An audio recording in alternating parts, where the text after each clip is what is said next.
Nos encontramos por este medio para que logremos la socialización de la clase para esta semana. Vamos a iniciar un nuevo periodo, entonces espero que nos vaya muy bien. Por favor, en el Classroom deben registrarse con su nombre y apellido con el fin de que pueda asignarles las notas y no se queden pendientes trabajos. El cronograma de actividades estará en el Classroom por tarde del sábado. Nos veremos con la ayuda de Dios el sábado. De alguna manera nos contactaremos con los chicos de recuperaciones, de planes de mejoramiento, digámoslo así, de aquellos que de pronto puedan salvar la materia el día mañana en la noche, creo yo.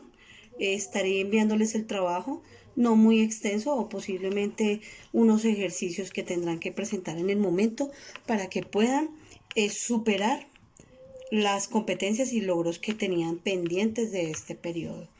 Espero que la clase sea de su agrado y que sea lo suficientemente clara la comprensión de este tema.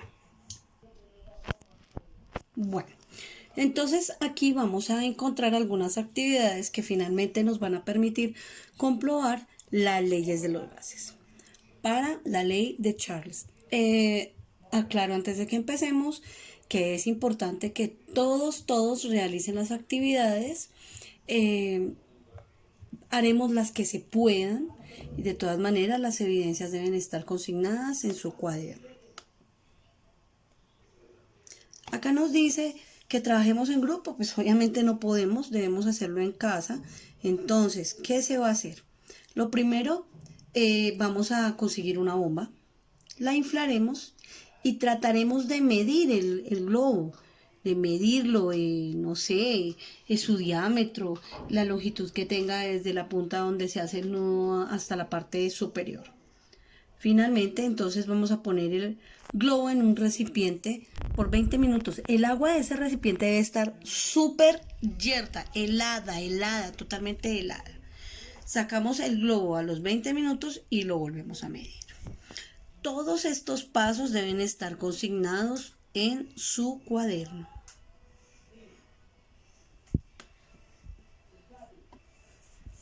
Para la ley de Charles debemos tener un vaso con agua fría, ¿listo?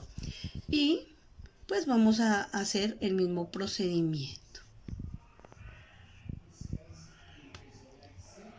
Acá está todo lo que necesitamos, todo lo que necesitamos.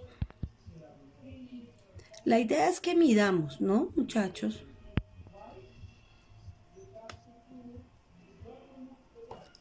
¿Cuáles son las medidas antes y después? ¿Qué cambió? También pueden hacerlo como con respecto a la medida del peso. Uno a veces pone las cosas en una mano y en la otra y se va dando cuenta que tiene más masa, ¿no?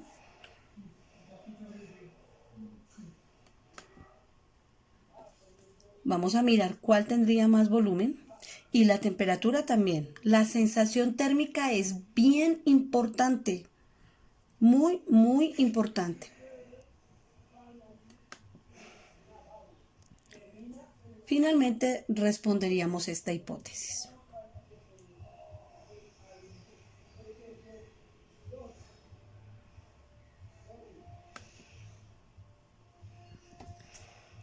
Tenemos acá el simulador. Entonces, pues yo lo voy a realizar. ¿Listo? Es necesario en este momento que pongan en el video pausa y por favor copien los datos como se los voy a dictar. ¿Qué estamos entonces observando?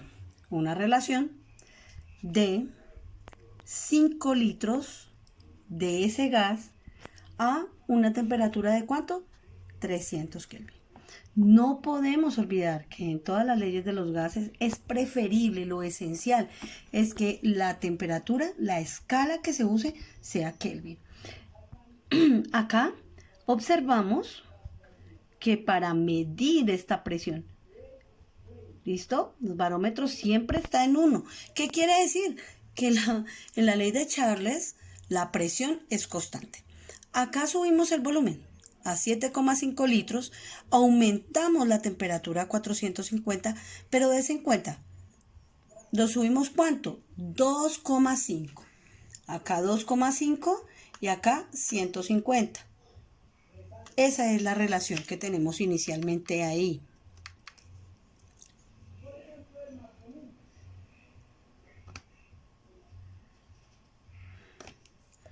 Y acá lo que hemos hecho es que volvimos a aumentar 2,5 y otros 150. ¿Qué quiere decir esto? Que siempre la relación es proporcional. Es importante comprender que en la ley de Charles, la relación del volumen y la temperatura es directamente proporcional. Acá tenemos la tabla de valores.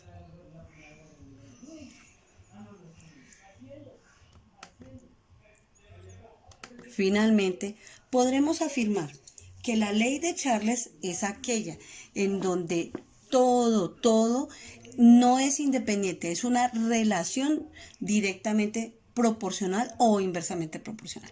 Si alguno aumenta, el otro también. Es necesario que lo tengamos claro.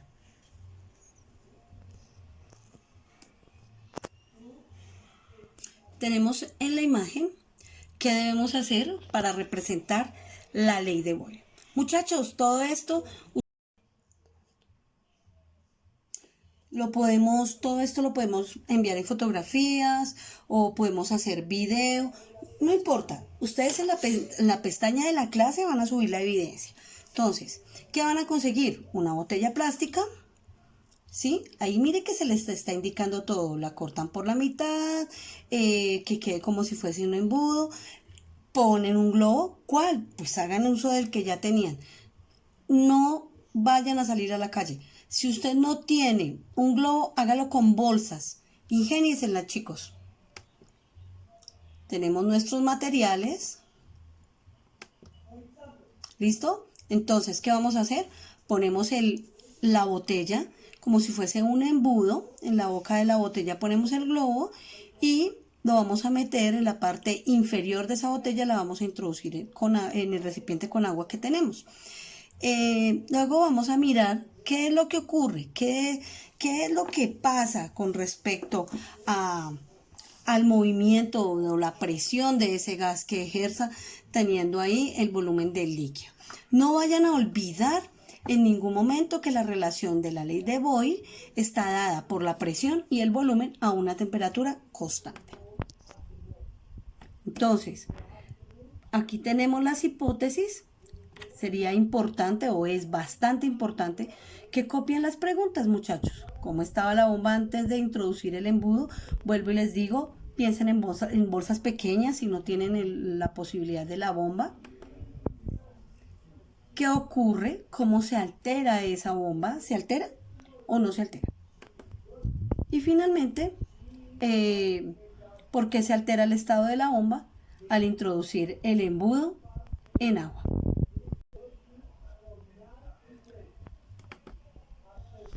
Tenemos acá el simulador nuevamente.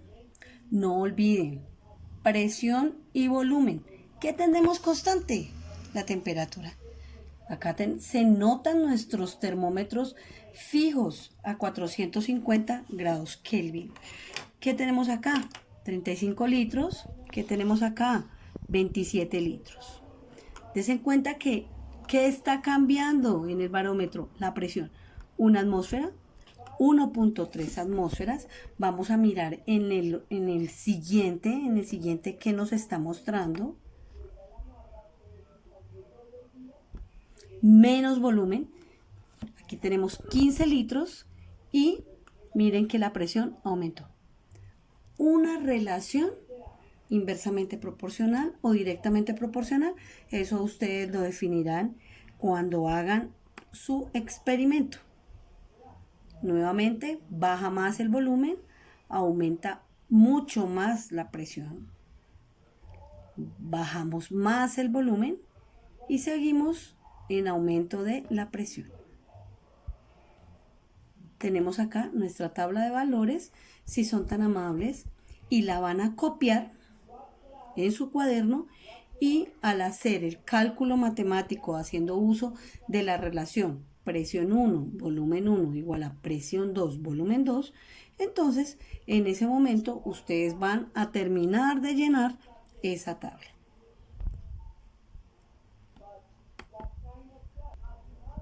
Entonces, un poco de historia.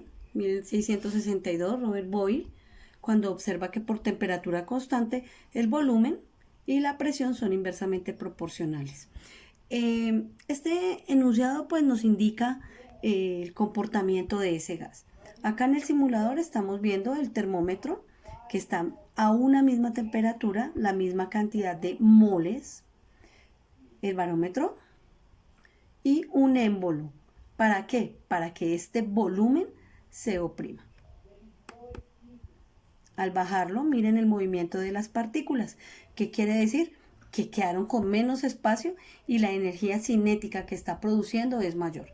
Además, la presión aumenta. Importantísimo, chicos, que hagan los esquemas. Dense en cuenta que por medio de los esquemas es que logramos la comprensión neta de la práctica y de la ley, ¿no? Ley de Gay-Lussac, muchachos.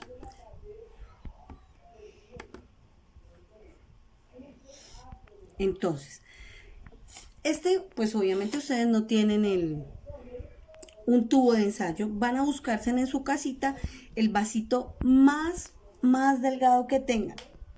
Un vaso delgado para que puedan hacer la experimentación. Los materiales.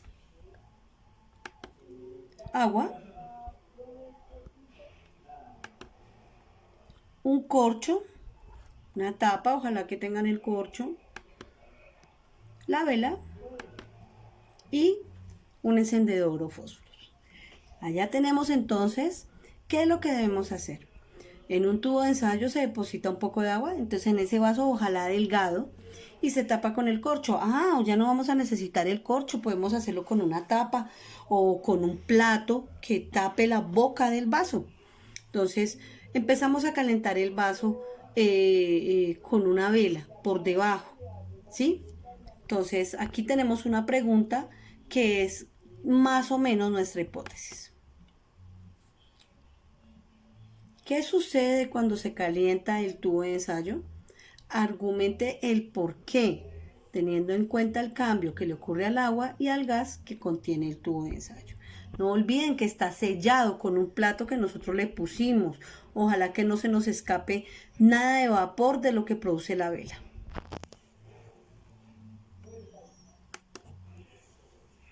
Acá. Entonces, tenemos unas temperaturas que aquí de hecho están expresadas en grados Celsius.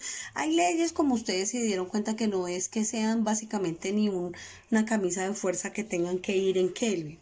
Entonces, representa los valores de las variables de temperatura y presión en un plano cartesiano. Muchachos, es necesario que aprendamos a graficar. Entonces, la relación de temperatura y presión en los dos ejes de un plano cartesiano.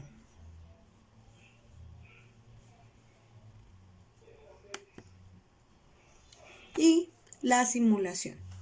En el año, no nos cuenta el año de Gay-Lussac, establece la relación entre la temperatura y la presión, entonces nos habla de un volumen constante. Miren que aquí nuestro émbolo, pues, la temperatura está acá, que va a variar por la cantidad de calor que le estoy imprimiendo, la cantidad de moles no está cambiando, el barómetro en este momento está casi llegando a 2 y la presión, pues el émbolo aún no ha bajado. ¿Qué pasó acá? El émbolo está empezando a empujar, tenemos que aumentó, ya no tenemos uno, mire que ya tenemos 2 pesas y obviamente que la presión aumentó. ¿Qué quiere decir? Que el espacio se está cerrando, además la temperatura ha cambiado. ¿Por qué? Porque ya no solamente tenemos una mecha, aquí tenemos 2 y obviamente que nuestro termómetro nos muestra que la temperatura está cambiando, se está aumentando. Y finalmente acá volvió a disminuir. es necesario que tengamos en cuenta qué relación existe entre todas estas variables.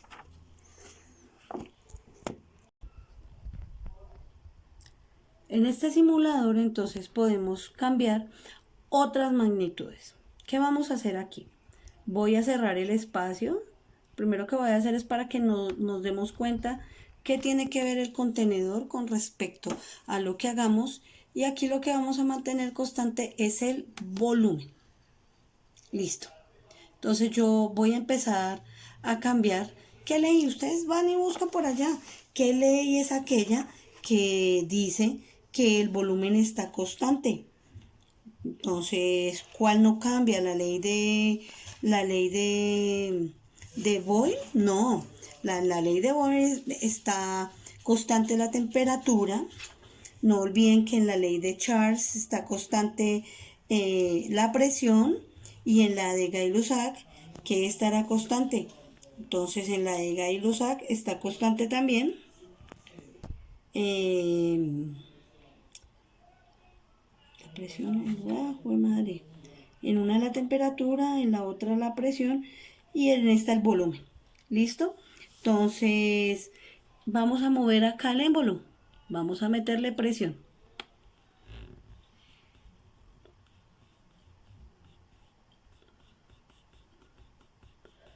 Listo, ya agregué la cantidad que quería de moléculas.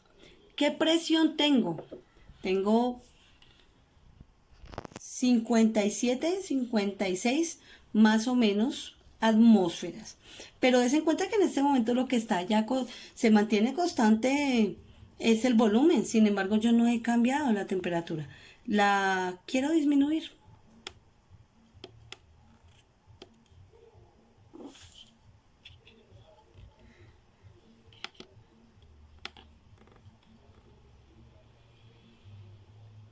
Observen que la presión está bajando. ¿Por qué? Porque la temperatura está bajando y el movimiento de las partículas se está desacelerando. Es decir, que la energía cinética está cambiando. Ahora, calentémoslo. Esperemos a que suba la temperatura para que nos demos cuenta que la presión empieza a subir. Vamos a llevarla a 400 Kelvin.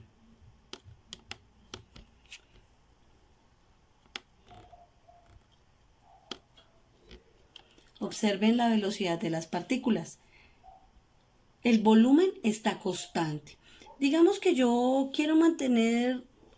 no quiero mantener nada constante. Voy a abrir un poco el contenedor y me encantaría que miremos qué pasa con la presión. Entre más amplio, menos presión. Entre más pequeño el envase, más presión.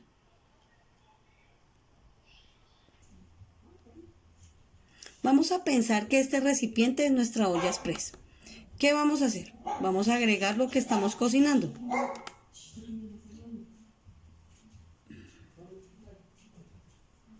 Listo. Usted está cocinando. Tapó la olla, todo ese cuento. Listo. Vamos a subirle la temperatura.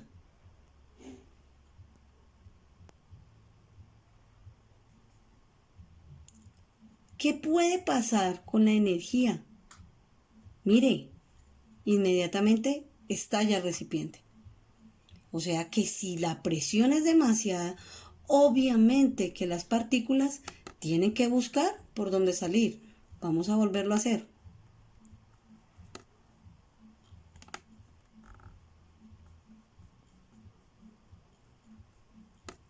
Se calienta. Mucha energía cinética en el interior, debe volar la tapa del recipiente.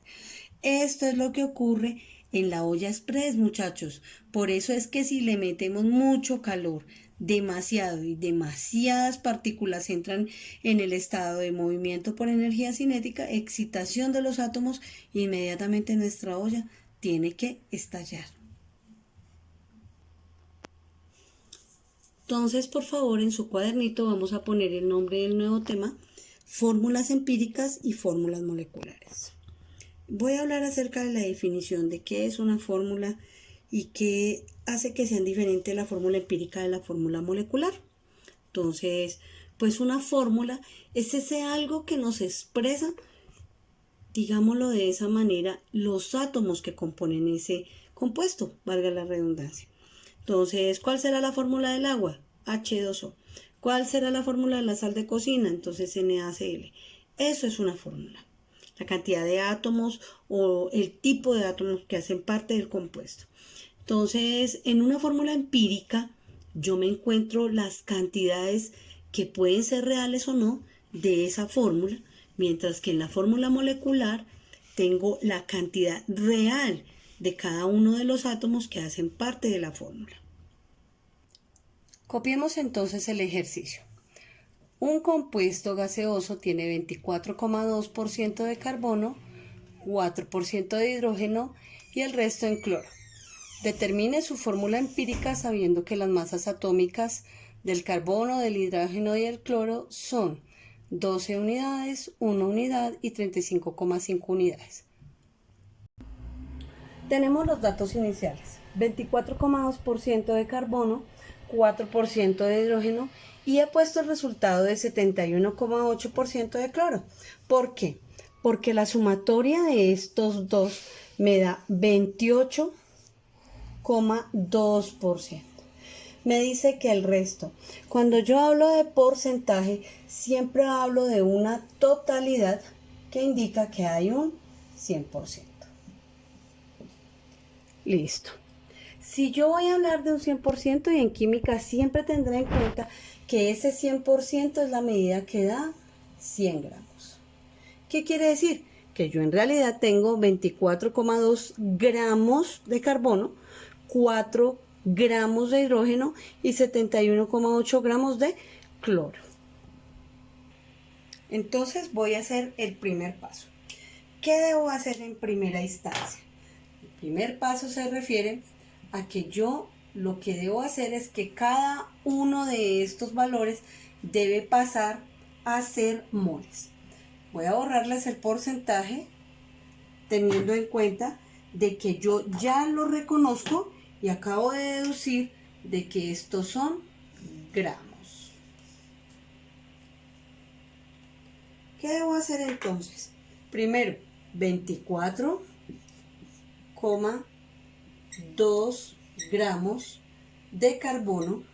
Para pasarlo a moles, el factor de conversión tendrá que ser que una mol de carbono, en mi ejercicio dice que lo van a cerrar el valor. ¿Listo? Vamos a cerrarlo. 12 unidades, 12 gramos. Sin aproximaciones, que es lo ideal de hacerlo, será 12,01. Entonces yo lo voy a dividir y en mi factor de conversión eso me va a arrojar un valor de 2,016. Cancelo los gramos y me va a dar moles. ¿Moles de quién? Del carbono. Ahora lo hago con el hidrógeno. 4 gramos de hidrógeno por una mol. Mire que en el ejercicio le dice que lo haga con un 1, aunque el valor real es 1,007. 1 gramo. 1 por 1 dividido 1, pues me debe dar lo mismo.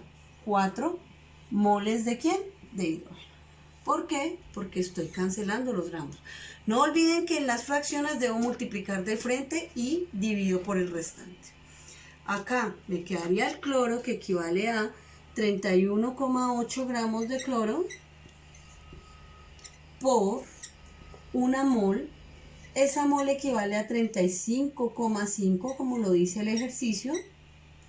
Cancelo los gramos y eso me va a arrojar un valor de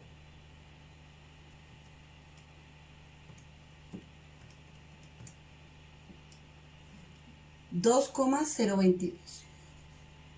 En estos ejercicios de fórmula empírica y fórmula molecular es bastante importante que tengamos en cuenta las aproximaciones porque eso es lo que nos va a dar el correcto resultado.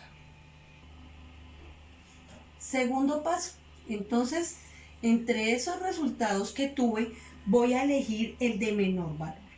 Teniendo en cuenta los resultados, el de menor valor será el del carbono. Entonces yo digo, carbono es igual a 2,016 moles. Ese es el resultado menor de entre los tres resultados que obtuve. ¿Qué debo hacer? Hacer que ese resultado divida a cada uno de los demás. Entonces, 2,016 moles dividido 2,016 me da 1. Para el carbono. Para el hidrógeno, 4 moles dividido 2,016 moles. Cancelo las moles y ese resultado me da, yo lo estoy haciendo acá también con la calculadora, que es lo ideal, que ustedes tengan las medidas exactas, aunque pues vamos a ir suprimiéndolas poco a poco. 1,998, pongámosle. Y finalmente el cloro, que me dio como resultado 2,022 dividido 2,016. Mire, todos divididos por el mismo número que fue el menor. El menor en esa división. Si fuese 5 o 10, los elementos que sean los constitutivos del compuesto, siempre dividido el menor. 1,002. Listo. Ya tengo prácticamente mi fórmula empírica. Entonces voy a hacer el tercer paso, que es que voy a aproximar. Entonces, 1 seguirá siendo ese 1. 1,98 lo llevo a 2. Y acá este 1 lo llevo y lo dejo en 1. ¿Cuál será el resultado de la fórmula empírica del compuesto? Carbono, solamente tengo 1. Hidrógeno, tengo 2. Y cloro, tengo 1. La fórmula empírica para este problema será C1H2CO. En un segundo ejemplo tenemos el ácido ascórbico, que es la vitamina C, cura el escorbuto. A ver, el exceso de ácido ascórbico es el que produce el escorbuto, pero si nosotros consumimos la manera adecuada y la cantidad propia de vitamina C, pues se quita. ¿Qué es el escorbuto? Una bola que se hace en el cuello como si fuera que tuviéramos afectada la tiroides. Y puede ayudar a prevenir el resfriado común. Se compone de 40,92% de carbono, 4,58% de hidrógeno y 54,5% de oxígeno en masa. Determine la fórmula empírica. Tenemos acá la tabla con los datos. Entonces el ácido ascórbico en su composición tiene 40,92% de carbono, de hidrógeno 4,58 y de oxígeno 54,50. Esa sería la composición centesimal. Sin embargo, yo ya lo pasé a gramos, teniendo en cuenta que siempre para la medida química se procura pensar que uno tiene 100 gramos. Entonces, en el primer paso vamos a llevar todo este asunto a moles. Entonces, carbono es igual a 40,92 gramos por 1 mol, y en este momento sí lo vamos a hacer con las medidas correctas que usted tiene en su tabla periódica. 12,01 gramos. Por favor, mientras yo lo hago aquí, usted también estélo haciendo allá en su casita. ¿De cuál es el resultado? 3,407. No olvide, cancelamos unidades y mi respuesta serán moles ¿de quién? De carbono. Ahora vengo acá con el asunto del hidrógeno y hago la misma operación.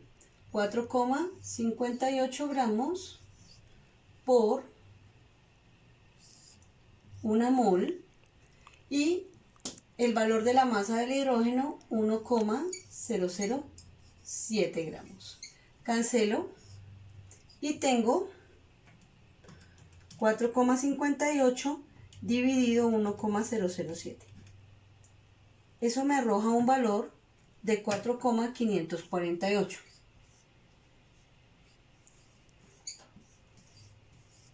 ¿Qué? Moles.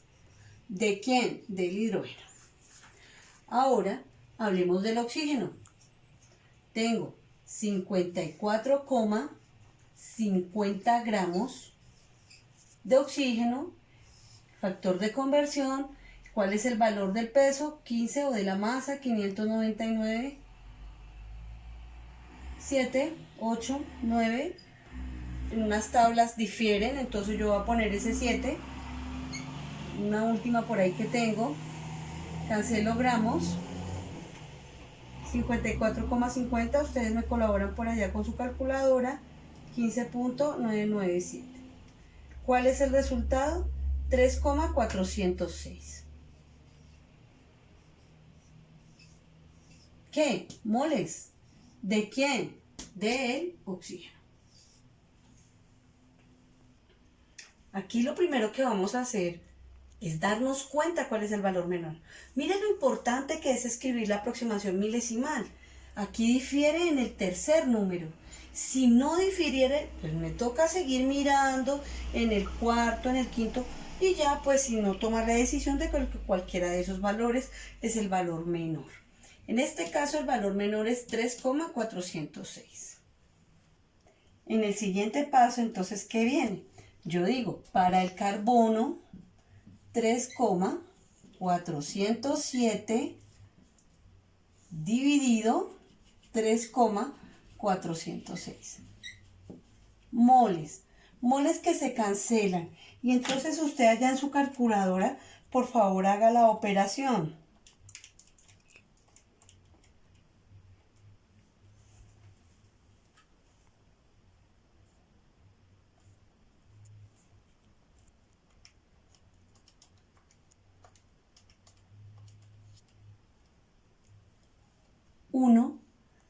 Puesto que la aproximación es bastante lejana, el 1,002. Entonces, 1, listo. Para el hidrógeno tengo 4,548 moles dividido 3,406 moles. Cancelo esos moles.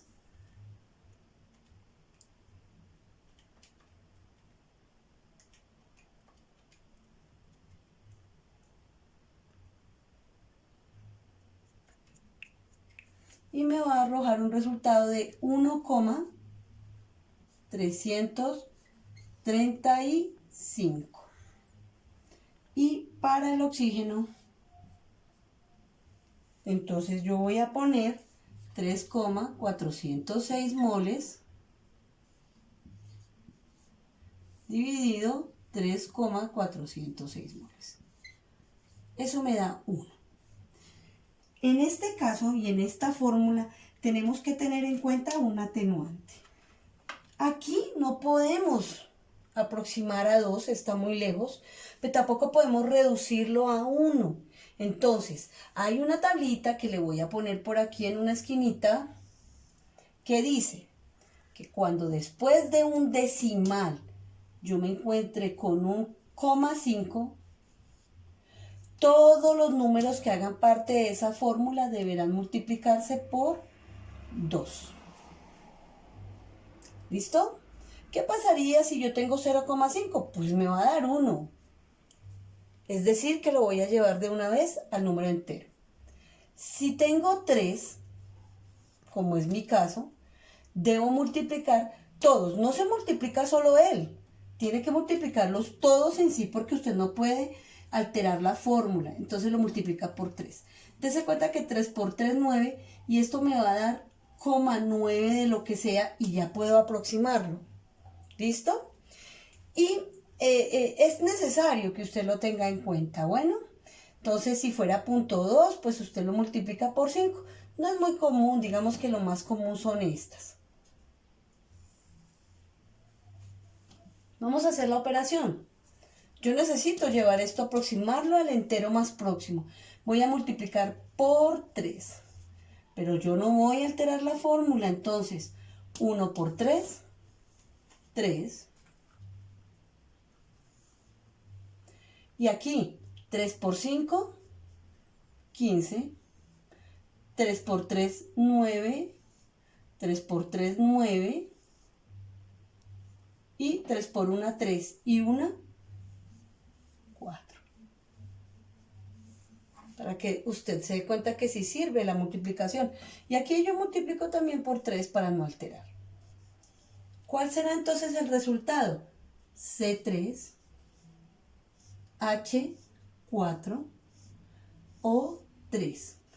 No olvide que esto es fórmula empírica.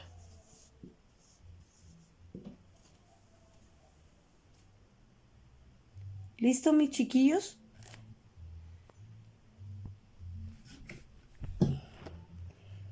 Tenemos aquí, qué pena con ustedes, el ejercicio de tarea. El ejercicio del ejercicio 41, ya les voy a mostrar el libro, la bibliografía. Van a realizar esos 6 ejercicios, por favor. Y pues nada, muchachos, agradecerles mucho por su atención. Esta es la bibliografía para los ejercicios, pues el que de pronto los consiga en línea, porque uno pues no sabe hoy en día, hay muchas cosas. Fundamentos de química de Hein y Arena. Esta es la 11ª edición. Yo sé que es un libro bastante pues viejito quizás. La editorial es la editorial Thomson. Y les quiero mostrar que pues como ustedes saben, yo siempre les molesto por la bibliografía. Este libro es del año 2005. En la página 140 y 145, ahí está todo lo del tema de la fórmula empírica. Les invito, muchachos, a que, pues, de pronto, si les queda tiempito, revisen en otros links. Y nada, pues, con mucho gusto, cualquier tipo de duda, pues, estaré presta a solucionarla.